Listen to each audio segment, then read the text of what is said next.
Hi, Wonderland, Wonderweb, because we're not at Wonderland. Yeah. We're on the web. Starting out so great today. It is almost 2 o'clock. Hoping we'll have lots of people hop on with us today. I have my little comment box open so I can see if you wave or like or have a question or want to say something about the book. We encourage you to interact with us, and we'll do our best to read as we go along with you and respond to your questions or comments. Today with me, I have Phoenix. And I am Miss Allison Brandon. I'm the founder and director of Wonderland Performing Arts. Missing my workplace but enjoying time at home with this teenager. She quarantines me. Get it? Phoenix, tell us about your sweatshirt. This is my sweatshirt. I spent a lot of money on it. It is Into the Woods, which is my favorite musical. It represents Into the Woods. So it is the cow. The cow. Okay, the cow is white as milk. The cape is red as blood. The hair is yellow as corn. The slipper is red as gold. Yes, if you have not seen Into the Woods, we highly recommend it. Hello, Elise and Natalie. Thanks for joining us today. I think you're going to love our book today. And who else is here? Hey, Melissa. Hey, girls. Thanks for joining us. We're going to do some active listening in just a couple minutes. We want to give everybody a chance to hop on. The book we're going to be reading today is called What Do You Do with an Idea? What do you do with an idea, Phoenix? I speak it. You speak it? Every idea that pops into your head, Yeah, you just say it out loud? I can attest to that. She say really everything. does. She just lets us all know what's on her mind. I do indeed. For me, I get a lot of ideas often, and sometimes I'm able to grab onto them and do something with them, and sometimes I have to let them go. There's a theory. Have you ever heard about the big magic theory? I have not. Elizabeth Gilbert, author of Eat, Pray, Love, she also wrote a book called Big Magic, and her theory is that ideas are living things, like they're actual living entities, and that they float around all the time, and they pick a person to go to. And if that person holds on to the idea and does something with it, the idea will stay with them. But if the person doesn't act fast enough, the idea leaves and is onto someone new, which explains things like there's a musical called The Wild Party that was written by 2 different people at the same time, pretty much the same story. It was based on a poem. It was turned into a musical around the same time. It's interesting. I think maybe the idea got into one person's head and then they didn't really act fast enough, so it moved on, and there you go. That's 2 so musicals crazy. written at the same time. It is. It's kind of crazy to think about. But it makes sense sometimes, because sometimes people have ideas kind of at the same time and they're really specific. So it's interesting. And Andrea Hockebel is here. Hello. Miss you too. Andrea is so special, you guys. She played Nemo at Disney World. That's pretty special. Also explains A Bug's Life and Ants. Oh. Yes! Yes, it does. Same kind of movie coming out at the same time. You're right. It does explain that too. Word. There's lots of examples out there. Okay, so I think we have all of our people with us. We are ready to actively listen. We're ready to read the book today, What Do You Do with an Idea? It is written by Kobe Yamada and illustrated by May Bessam. I think it's a little kid who illustrated it. Oh, really? Oh, no, it's not. I lied to you. I was like, that's pretty good. It says, recognizing excellence in independent publishing, won an award. It's got a gold sticker, so it's fancy. And I take the sleeves off because it's easier for me to turn the page, but this is a beautiful little cover of a little boy and what I think to be an idea. It's an egg with a crown on it. All right. Or words. Oh, and here's some dedications. Oh, yes, we'll explain our words too. For Shale and Ever. Always remember, a single idea can change everything. Love, Dad. With thanks to my friends who always support me and my work. May Basom.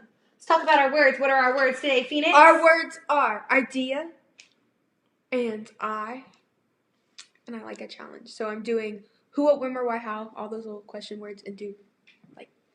What? So anytime you hear a question word, ask a question. Anytime you hear the word idea, have an idea. And anytime you hear the word I, self-reflect. Okay. Why do we do this? To make sure that our skills in listening are popping, because when you are acting and when you are in theater, you have to be actively listening to make sure that you know what's going on so that you don't miss your cue. Correct. We want our skills popping. All right, here we go. Let's dive in.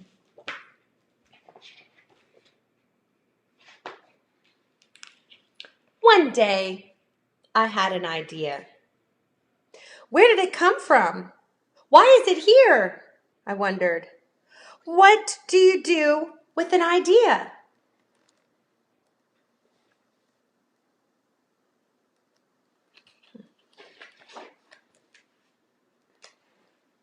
At first, I didn't think much of it. It seemed kind of strange and fragile. I didn't know what to do with it, so I just walked away from it. I acted like it didn't belong to me.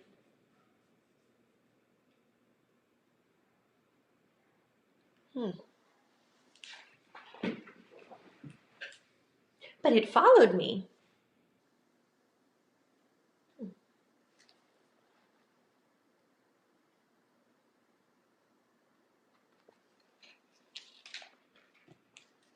I worried what others would think. What would people say about my idea? I kept it to myself. I hid it away and didn't talk about it. I tried to act like everything was the same as it was before my idea showed up.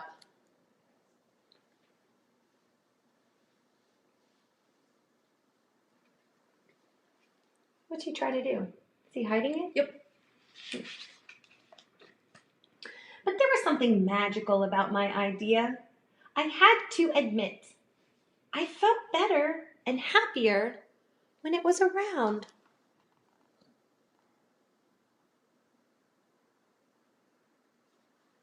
The idea looks very fun and playful to me. You can see why he likes it. It's also colorful. I wanted food. I wanted to play. Actually, oh, I'm sorry, it.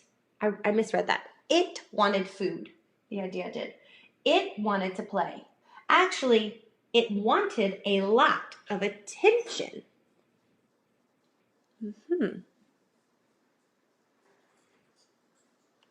Sometimes my ideas need lots of attention. How about yours? I think so. It grew bigger, and we became friends.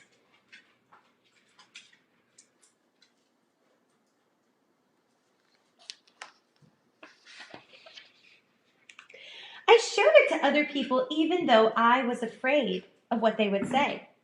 I was afraid that if people saw it, they would all laugh at it. I was afraid they would think it was silly. And many of them did. They said it was no good. They said it was too weird. They said it was a waste of time and that it would never become anything.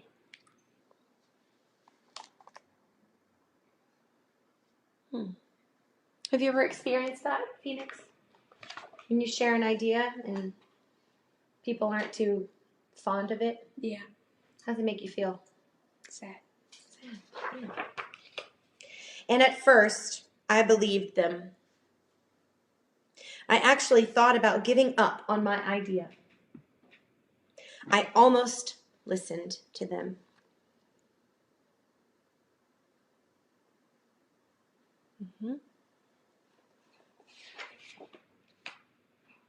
But then I realized, what do they really know? This is my idea, I thought. No one knows it like I do. And it's okay if it's different and weird and maybe a little crazy. I decided to protect it, to care for it. I fed it good food. I worked with it. I played with it. But most of all, I gave it my attention.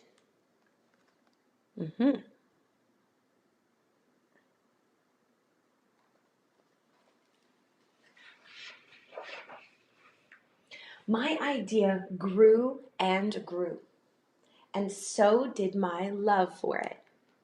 Because when you start taking care of something, you tend to start loving it, I think.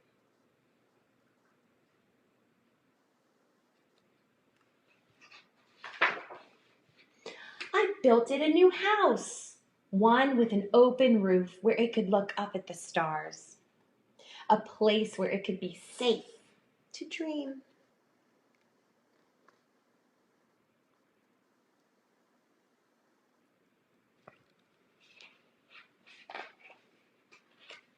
I liked being with my idea.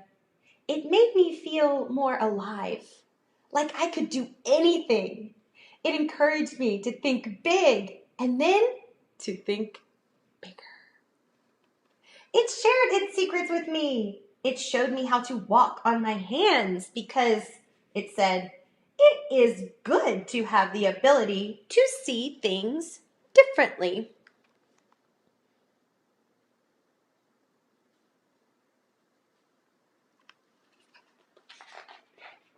I couldn't imagine my life without it.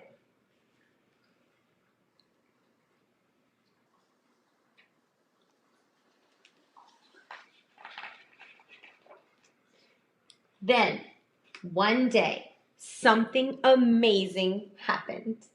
My idea changed right before my very eyes. It spread wings. It took flight. And it burst into the sky.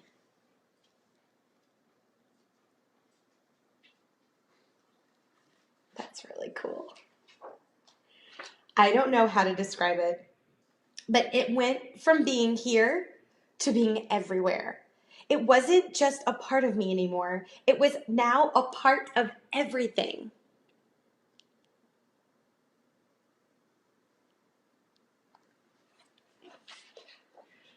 And then I realized what you do with an idea. What does it say, Phoenix? You change the world.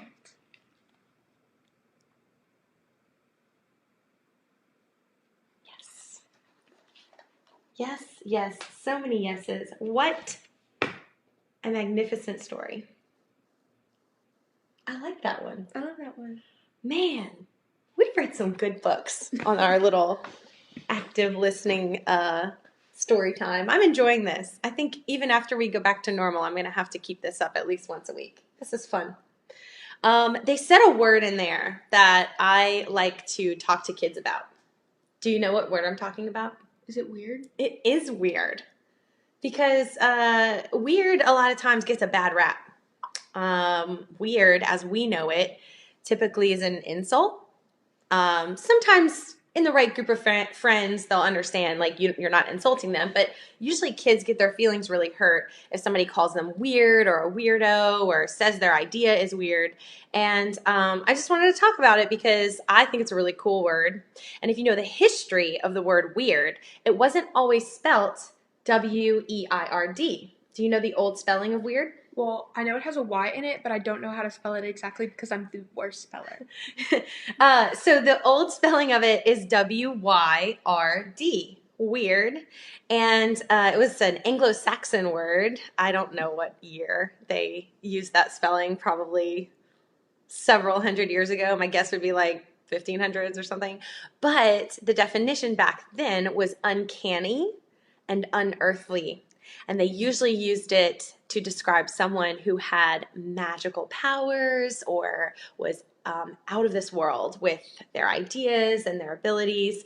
So I like to remind kids that it was a word a long time ago that meant you had special powers. And at Wonderland, we always try to keep it alive. And we say, you're so weird, but in a good way. Because they are. You guys are really weird and awesome. And you'll have powers.